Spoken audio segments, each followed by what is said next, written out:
बोलो भोलेनाथ भगवान की जय, माता पार्वती नंदी बाबा की जय।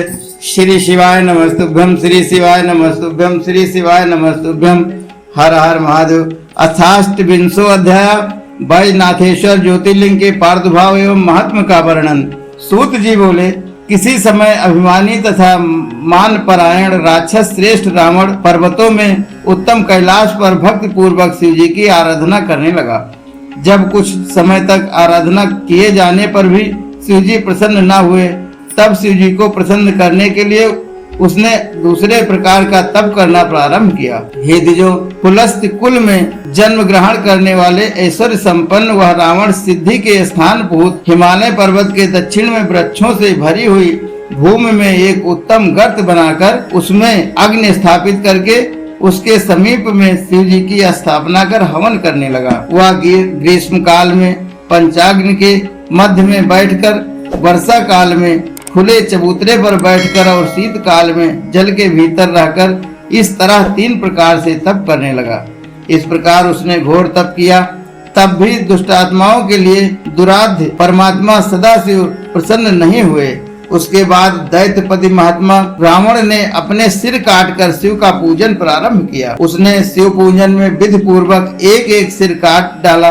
इस प्रकार जब उसने क्रमशः अपने 9 सिर काट डाले, तब एक सिर के शेष रहने पर शंकर जी प्रसन्न हो गए और वे भक्त वत्सल सदाशिव संतुष्ट होकर वहीं प्रकट हो गए। प्रभु सदाशिव ने उसके सिरों को पूर्ववत स्वस्थ करके उसको मनोवांछित फल तथा अतुल बल प्रदान किया।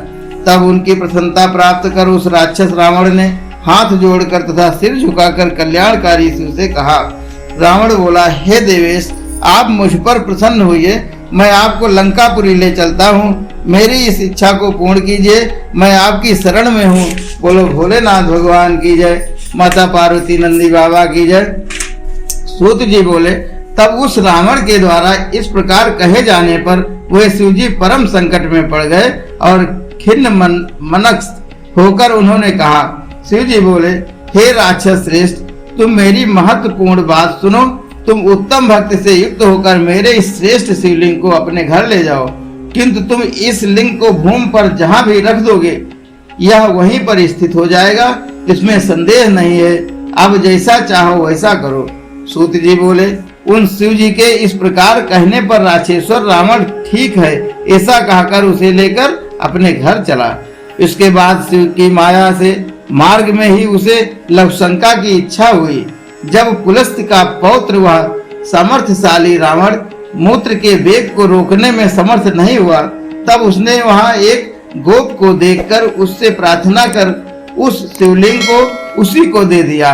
एक मुहूर्त बीतने पर वह गोप शिवलिंग के भार से पीड़ित होकर व्याकुल हो उठा और उसे पृथ्वी पर रख दिया। इस प्रकार वज्रसार से उत्पन्न हुआ वह लिंग वहीं पर स्थित हो गया, जो दर्शन मात्र से पापों को दूर करने वाला तथा समस्त कामनाओं को पूर्ण करने वाला है। हे मुने, वह लिंग तीनों लोकों में बैजनाथेश्वर नाम से प्रसिद्ध हुआ। वह सत्पुरुषों को भोग तथा मोक्ष प्रदान करने वाला है। बोलो बैजनाथ धाम की जय, बोलो भोलेनाथ भगवान की जय। यह दिव्य उत्तम एवं श्रेष्ठ ज्योतिर्लिंग दर्शन एवं पूजन से सारे पापों को दूर करने वाला है और मुक्ति प्रदान करने वाला है। सारे लोगों का कल्याण करने के लिए उस लिंग के वहां स्थित हो जाने पर रावण श्रेष्ठ वर प्राप्त कर अपने घर चला गया और उस महान असुर ने अपनी पत्नी से अत्यंत हर्ष पूर्वक सारा वृतांत बताया। इस वृतांत को सुनकर इंद्र आदि सभी देवता तथा निष्पाप मुनिगण आपस में विचार कर बैजनाथेश्वर में आसक्त बुद्धि वाले हो गए। हे मुनि, उस समय ब्रह्मा विष्णु आदि सभी देवगण वहां आए और उन्होंने विशेष विधि से अतिशय प्रीत पूर्वक शिव जी का पूजन किया। वहां भगवान शंकर का प्रत्यक्ष दर्शन करके देवताओं उस वज्रसार में शिवलिंग की विधिवत स्थापना की और उसका बैजनाथ नाम रखकर उसकी वंदना और स्तवन करके वे स्वर्ग लोक को चले गए। ऋषि बोले, हे तात, उस लिंग के वहां स्थित हो जाने पर तथा रावण के घर चले जाने पर क्या घटना हुई उसे विस्तार से कहिए। सूत जी बोले, अति उत्तम वर प्राप्त कर घर जा करके महान असुर रावण ने सारा वृतांत अपनी पत्नी से कहा और वह बहुत आनंदित हुआ। हे मुनीश्वरों, वह सारा वृतांत सुनकर वे इंद्र आदि देवता तथा मुनिगण अत्यंत व्याकुल होकर आपस में कहने लगे।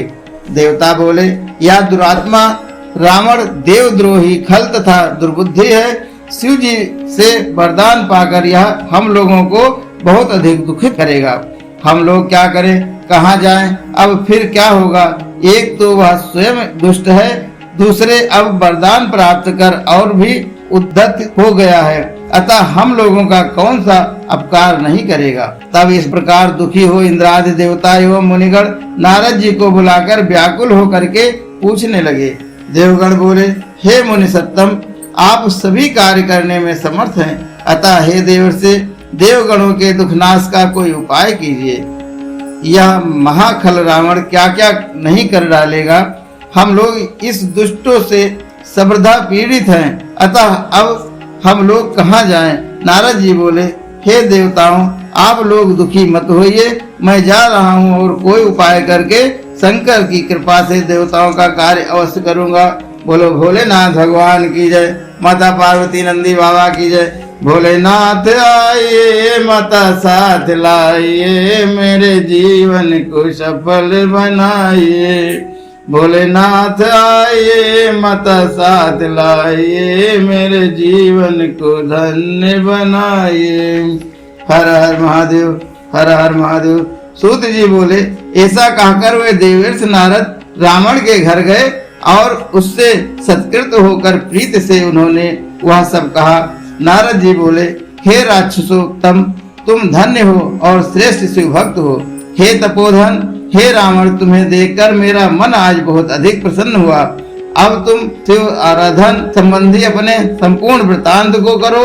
तब उनके इस प्रकार पूछने पर रावण ने वह वचन कहा। रावण बोला, हे महामुनि, तप करने के लिए कैलाश पर्वत पर जाकर मैंने वहां बहुत समय तक अत्यंत कठोर तप किया।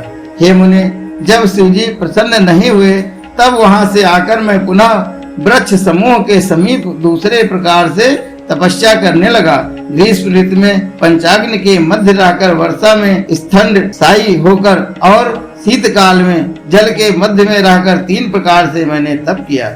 हे मुनीश्वर, इस प्रकार मैंने वहाँ अति कठोर तप किया। फिर भी जब मेरे ऊपर थोड़ा सा भी शिवजी प्रसन्न न हुए तब मुझे बड़ा क्रोध आया और मैंने भूमि में गड्ढा खोदकर उसमें अग्नि स्थापित करके तथा पार्थिव से लिंग बनाकर गंध चंदन धूप विविध नैवेद्य तथा आरती आदि से विधि पूर्वक शिव जी का पूजन किया। पणिपात, पुण्यपद, स्तुत गीत, नृत्य, बाध्य तथा मुखांगुल समर्पण के द्वारा मैंने शंकर जी को संतुष्ट किया। हे मुनि, इन उपायों तथा अन्य बहुत से उपायों द्वारा शस्त्रोक्त विधि से मैंने भगवान शिव का पूजन किया। जब भगवान शिव संतुष्ट होकर प्रकट नहीं हुए तब मैं अपने तप का उत्तम फल न प्राप्त कर दुखी हुआ। मेरे शरीर तथा बल को धिक्कार है, मेरे तप को भी धिक्कार है। ऐसा कहकर मैंने वहां स्थापित अग्नि में बहुत बड़ा हवन किया। इसके बाद यह विचार करके कि अब मैं इस अग्नि में अपने शरीर को ही आहुति दूंगा, मैं उस प्रज्वलित अग्नि की सानिध्य में अपने सिरों को काटने लगा। मैंने एक एक करके 9 सिर भली भांत काट कर उन्हें पूर्णतः शुद्ध करके शिव जी को समर्पित कर दिए। हे ऋषि श्रेष्ठ, जब मैंने 10वां सिर काटना प्रारंभ किया उसी समय ज्योति स्वरूप शिव जी स्वयं प्रकट हो गए। उन भक्त वत्सल ने शीघ्र ही प्रेम पूर्वक कहा, ऐसा मत करो, ऐसा मत करो, मैं प्रसन्न हूँ, वर मांगो, मैं तुम्हें मनोवांछित वर दूंगा। तब उनके ऐसा कहने पर मैंने महेश्वर का दर्शन किया और हाथ जोड़कर भक्ति पूर्वक उन्हें प्रणाम किया तथा उनकी स्तुति की। तदंतर मैंने उनसे यह वर मांगा, मुझे अतुल बल दीजिए। हे देवेश, यदि आप प्रसन्न हैं तो मेरे लिए क्या दुर्लभ हो सकता है। संतुष्ट हुए कृपालु शिव ने तथास्तु यह वचन कहकर मेरा सारा मनोवांछित पूर्ण कर दिया। उन परमात्मा शिव ने अपनी अमोघ दृष्टि से देखकर वैद्य के समान मेरे सिरों को पुनः यथा स्थान जोड़ दिया। उनके ऐसा करने पर मेरा शरीर पहले के समान हो गया और उनकी कृपा से मुझे सारा फल प्राप्त हो गया। इसके बाद मेरे द्वारा प्रार्थना किए जाने पर वे वृषभ ध्वज वहीं पर स्थित हो गए और वैद्यनाथेश्वर नाम से तीनों लोकों में प्रसिद्ध हो गए। दर्शन एवं पूजन करने से ज्योतिर्लिंग स्वरूप महेश्वर भुक्ति मुक्ति देने वाले तथा लोक में सबका हित करने वाले हैं। हे देवर्षि, मैं उस ज्योतिर्लिंग का विशेष रूप से पूजन करके और उसे प्रणाम कर तीनों लोकों को जीतने के लिए यहाँ आया हूँ। सूत जी बोले, उसका यह वचन सुनकर आश्चर्यचकित हुए देवर्षि नारद जी मन ही मन हंस करके रावण से कहने लगे। नारद जी बोले, हे राक्षस श्रेष्ठ, सुनो, अब मैं तुम्हारे हित की बात करता हूँ। जैसा मैं कहता हूँ वैसा ही तुम करो। मेरा कथन कभी भी असत्य नहीं होता। तुमने जो भी कहा है शिव जी ने इस समय मेरा सारा हित कर दिया है। उसे तुम कदापि सत्य मत करना, सत्य मत मानना। बोलो भोलेनाथ भगवान की जय, माता पार्वती नंदी बाबा की जय। श्री शिवाय नमस्तुभ्यम, श्री शिवाय नमस्तुभ्यम। ये शिव तो विकार ग्रस्त हैं, वे क्या नहीं कर देते हैं। जब तक उनकी बात सत्य नहीं होती तब तक कैसे मान लिया जाए। तुम मेरे प्रिय हो, अतः तुम्हें मैं उपाय बताता हूँ। अब तुम पुनः जाकर उनके अहित के लिए कार्य करो। तुम कैलाश को उखाड़ने का प्रयत्न करो। यदि तुम इस कैलाश को उखाड़ दोगे तब सब कुछ सफल हो जाएगा, इसमें कुछ संशय नहीं है। इसके बाद उसे पूर्व की भांति स्थापित कर पुनः सुखपूर्वक लौट आना। अब निश्चय पूर्वक समझ बूझ कर तुम जैसा चाहो वैसा करो। सूत जी बोले, उनके इस प्रकार कहने पर प्रारब्धवश मोहित उस रावण ने उसमें अपना हित समझा और मुनि की बात को सत्य मानकर कैलाश की ओर चल पड़ा। उसने वहां जाकर कैलाश पर्वत को उखाड़ना प्रारंभ किया, जिससे उस पर स्थित सब कुछ, सभी प्राण पदार्थ परस्पर टकराकर गिरने लगे। तब शिव जी भी यह देखकर कहने लगे, यह क्या हुआ। तब पार्वती ने हंसकर उन शंकर से कहा। पार्वती बोली, आपने शांत आत्मा महावीर को जो अतुल बल दिया था उसे उत्तम शिष्य बनाने के लिए फल प्राप्त हो गया। यह सब उसी शिष्य से हुआ है। सूत जी बोले, पार्वती के इस व्यंग वचन को सुनकर महेश्वर ने रावण को कृतज्ञ तथा बल से गर्वित समझकर उसे शाप दे दिया। महादेव जी बोले, हे दुर्भक्त रावण, हे दुर्मते, तुम घमंड मत करो। अब शीघ्र ही तुम्हारे हाथों के घमंड को दूर करने वाला यह कोई उत्पन्न होगा। सूत जी बोले, इस प्रकार वहाँ जो घटना घटी उसे नारद जी ने भी सुन लिया और रावण भी प्रसन्नचित्त होकर जैसे आया था वैसे ही वहाँ से अपने स्थान को चला गया। उसके बाद बलि तथा शस्त्रों के अभिमान को चूर करने वाले रावण ने शिव जी के वरदान को सत्य मानकर अपने बल से विमोहित हो सारे जगत को अपने बस में कर लिया। शिव जी की आज्ञा से प्राप्त महा तेजस्वी दिव्यास्त्र से युक्त उस रावण की बराबरी करने वाला कोई भी शत्रु उस समय नहीं रहा। हे ऋषिगणों, इस प्रकार मैंने बैजनाथेश्वर के महात्मा का वर्णन किया, जिसे सुनने वाले मनुष्यों को पाप विनिष्ट हो जाता है। बोलो भोलेनाथ भगवान की जय, माता पार्वती नंदी बाबा की जय। श्री शिवाय नमस्तुभ्यम, श्री शिवाय नमस्तुभ्यम। ओ मेरे भोले नैना तो खोलो, दर्शन करा दो एक बार।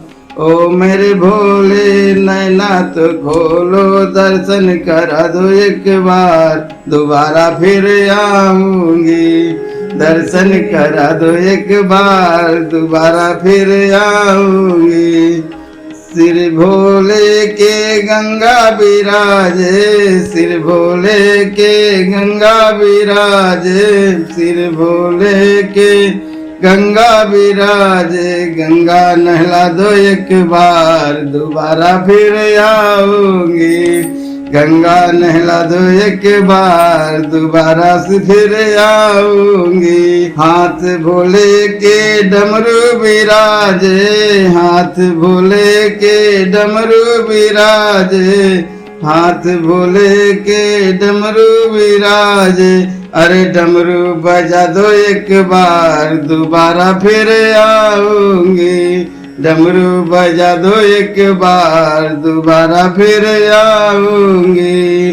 दर्शन करा दो एक बार, दोबारा फिर आऊंगी। दर्शन करा दो एक बार, दोबारा फिर आऊंगी। हर हर महादेव, हर हर महादेव, हर हर महादेव।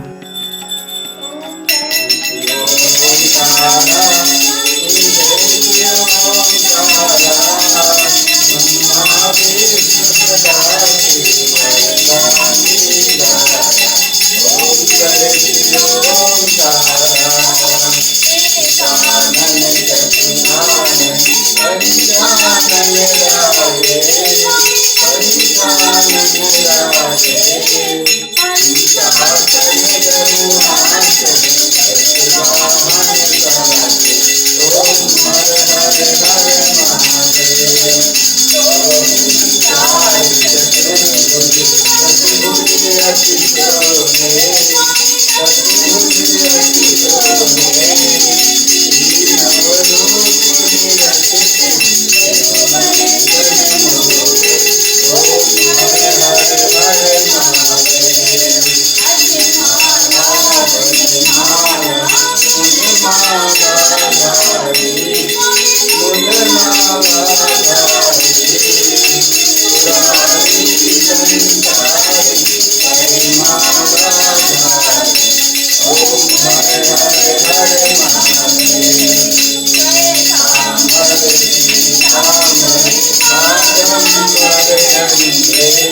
कर्पूरगौरं करुणावतारं संसारसारं भुजगेन्द्रहारं सदा वसन्तं हृदयारविन्दे भवं भवानी सहितं नमामि।